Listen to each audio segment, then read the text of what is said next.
Hi guys, it's Sophie. So today I'm going to be filming a video that was requested by one of my subscribers, and this is like a favourite authors slash favourite people video.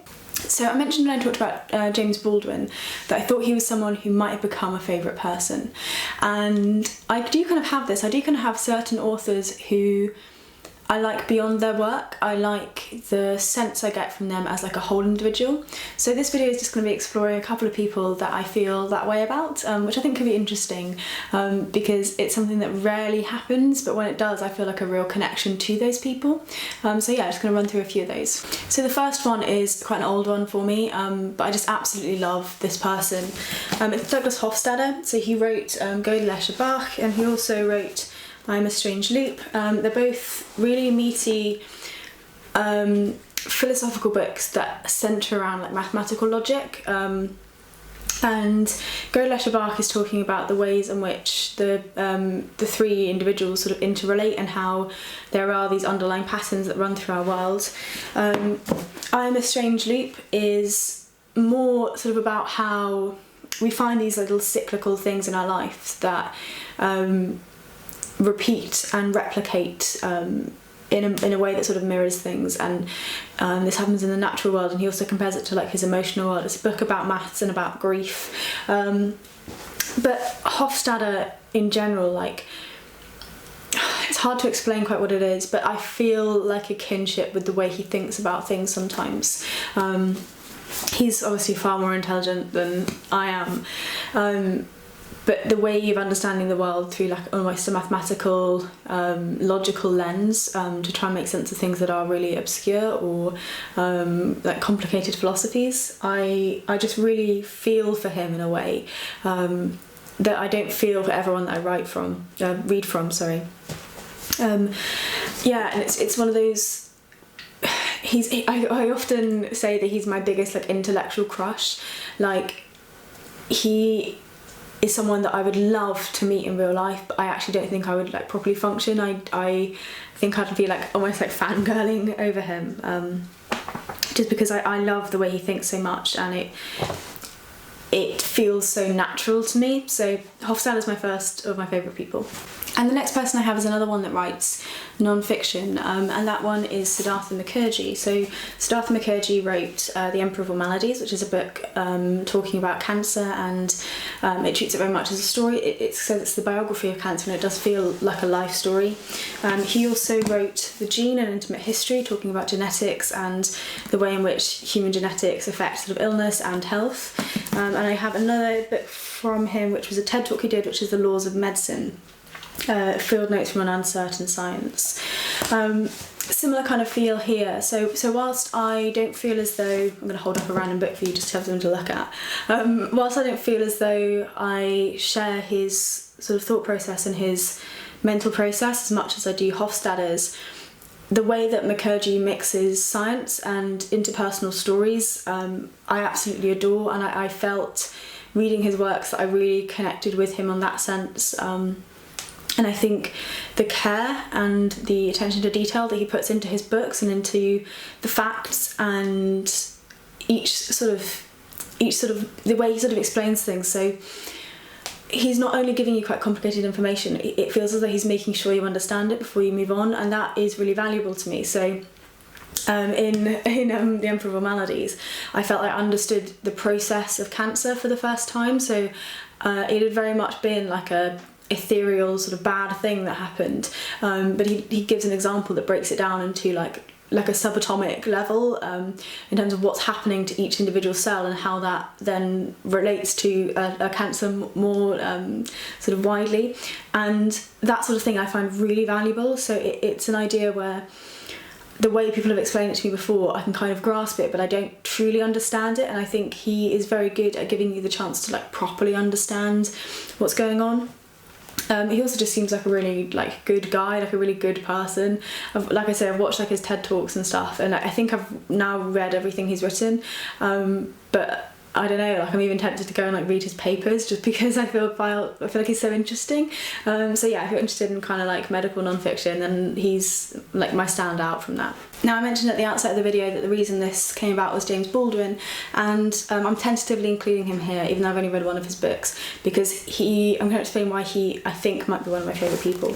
So I read Notes of a Native Son by him, and just absolutely adored it. I felt that he was very intelligent, that he uses his words not sparingly but incredibly sort of targeted word use, and I feel he's a very careful writer.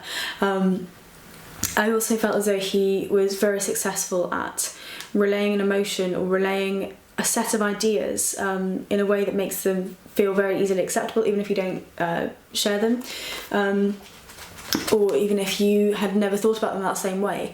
And I found that to be really valuable. So this tends to be the way it works with my like favourite authors. If they have something else, I'll pick something else up. So I have Go Tell It on the Mountain to read soon, and I'm really hoping that I enjoy his fiction as much as his non-fiction, because if it has that same sense to it, I think he may become one of my favourite people. I can't say he is because I've only read one so far, but we'll see how I go with him, and yeah, I'm hoping that it's going to be good stuff with him. And the next is one I think you guys would kind of expect to be here, and that's David Foster Wallace. So I read Infinite Jest last year, and I read A Supposedly Fun Thing I Never Do Again. So this is fiction, these are his non-fiction essays, and I also have The Pale King that I'm yet to start of his. I'm just going to pop down these two because they're heavy.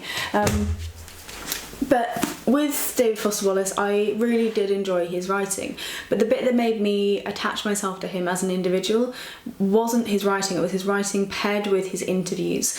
So David Foster Wallace interviews in a really intimate manner, and he speaks in such a way that you can tell how carefully he's considering what he's saying, and he's ensuring that what he is expressing is directly what he believes, and if it isn't, he will correct himself and go back. His sort of own insecurities come through when he is speaking, alongside his kind of ideas about how the world works. And he feels simultaneously like this intellectual giant and this really fragile individual. Now, I related an awful lot to a lot of the stuff that was in Infinite Jest. I think the sort of like the psychological vulnerability that comes along with like an intellectual achievement was something that I really recognised in myself, and I think in reading his biography, which was by D.T. Max, which I've not grabbed off the shelf, but I learned a lot about how his background was in mathematical logic, and that drew him to the logic that he writes within. So again, there's that kind of feel of the understanding of his universe being on a similar way to the way that I would comprehend mine. And when I kind of knew that he died, and I knew that he killed himself. And when I sort of knew that to begin with, and even when I was just reading Infinite Jest, it didn't really bother me because I didn't really feel like I had any connection with him. But when I kept reading his essays, and the more I learned about him, the more I read about his life. There's a brilliant interview by his sister that talks about who he sort of was as a person. It became more and more personally affecting for me, and to the point where I feel like there is a sense of loss there. And it's just one of those things, like I never read him, I'd never really known who he was until after he was dead, but I still feel as though there's that link there. So that's really interesting, I think. It just kind of shows like the ways in which writing can affect people like after a long period of time. So David Foster Wallace would be another one. And then the very last one that I'm going to go through today is Jose Saramago. Now, I've read Blindness and I've read Seeing by him. I do have a sort of spotlight video on Saramago and his works. If you want to know more about the books, feel free to check those out. I've also picked up, because he has got more stuff I haven't read yet, it's Death at Intervals, which I will hopefully get to soon. Maybe when I do my next TBR, this might be one that makes its way in. Now, Saramago, I think what I loved about him is like his political honesty, as well as this incredible writing style that he has, that it's like a punch in the gut, like he doesn't hold back from anything, and I feel as though there's a bravery in Saramago's writing that I can't help but think must be reflected in him as an individual.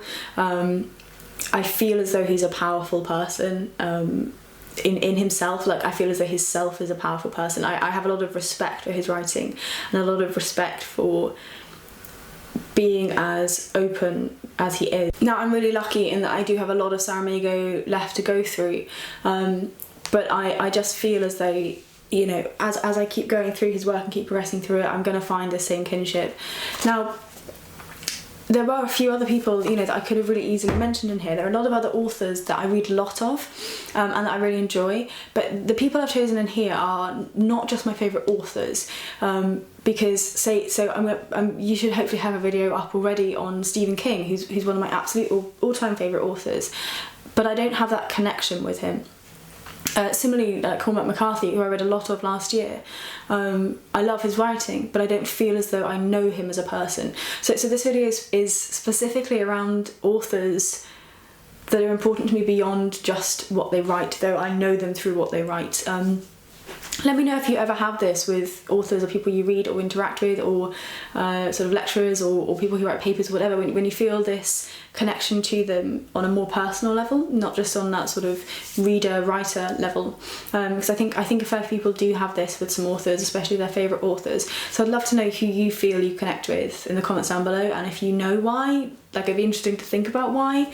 Yeah, because I'd love to know that and see how different people affect different readers. So yeah, hopefully you've enjoyed this video. It's been a little bit different. I've really actually enjoyed filming it, so I'm really hoping that the video comes out okay. And I'll see you soon in my next one. Alright, bye bye.